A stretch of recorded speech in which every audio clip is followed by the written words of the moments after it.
Hi and Jumbo, welcome back again to this channel. I'm so glad you could come back. You find this information important. Today I want us to dive in and talk about why conflict resolution is one of the major pillars in the classroom or at home. If you want to have a little peace and if you want children to feel empowered to solve their problems before they come to you, this is one to teach. I'll give you the reason why it is so important. Many times you and I get tempted to solve problems for the children because it's so much easier. It's very easy to take that toy or tell them, this is for you and you wait. But we missed the moment, the opportunity we have taught the children how to solve that conflict or how to resolve that conflict together. But let's dive in. Let's check out why it is so important. One, this is a life skill. Fight for personal and professional success throughout life.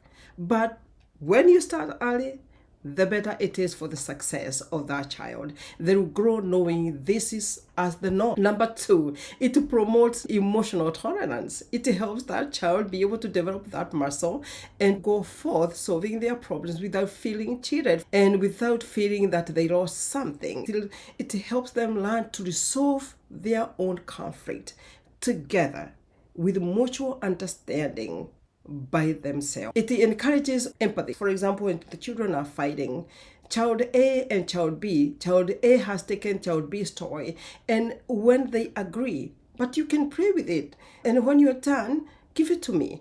That is solving, and many times again we are tempted to think that was not fair. We are empowering the child. So to the child you feel that it is unfair, they are learning to emotionally regulate. They are learning how to solve problems and they are seeing the outcome without calling you. Number three, it enhances communication using the emotional vocabulary to express themselves. Remember, when it's a conflict, probably that is the point. They just want to see what would happen, to express their thoughts clearly and to command others to listen to them. And so it encourages that engagement of verbal back and forth exchanges when they are talking with one another.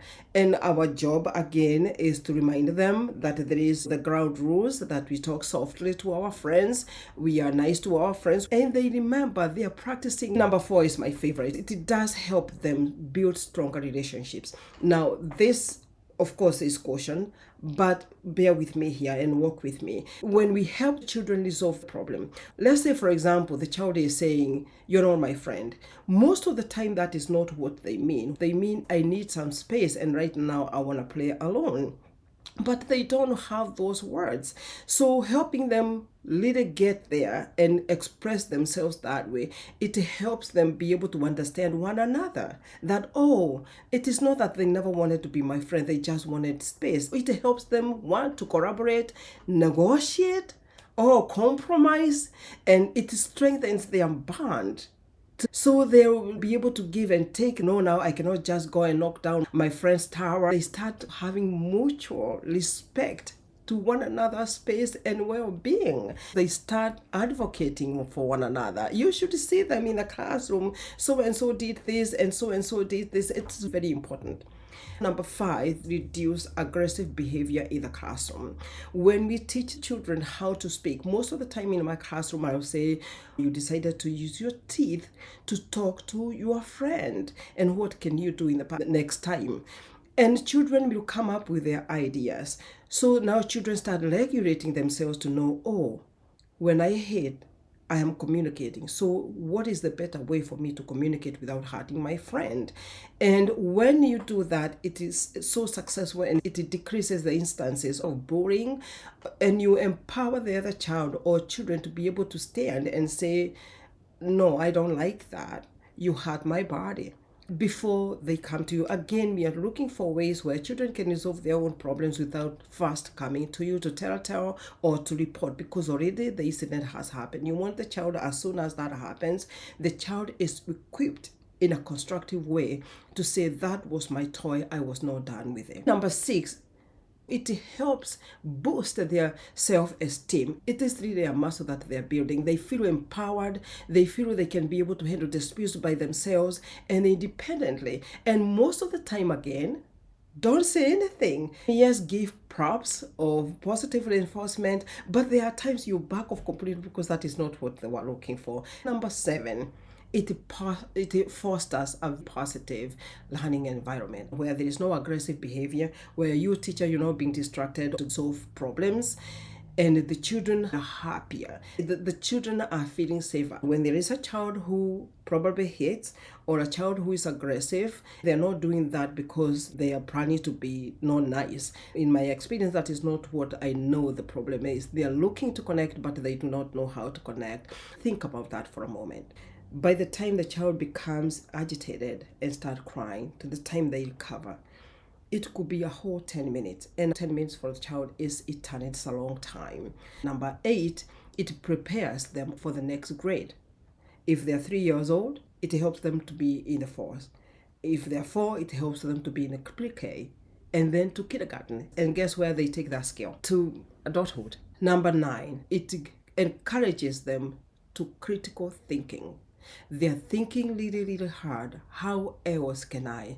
Can I trade? Can I collaborate? Can I ask another friend to come and help you solve this problem? Can I ask the teacher? It gives them that cognitive flexibility, that muscle start becoming strong, that before they come to you, they already are solving their own problems. It is so critical that we allow children to be able to be critical and creative in finding solutions.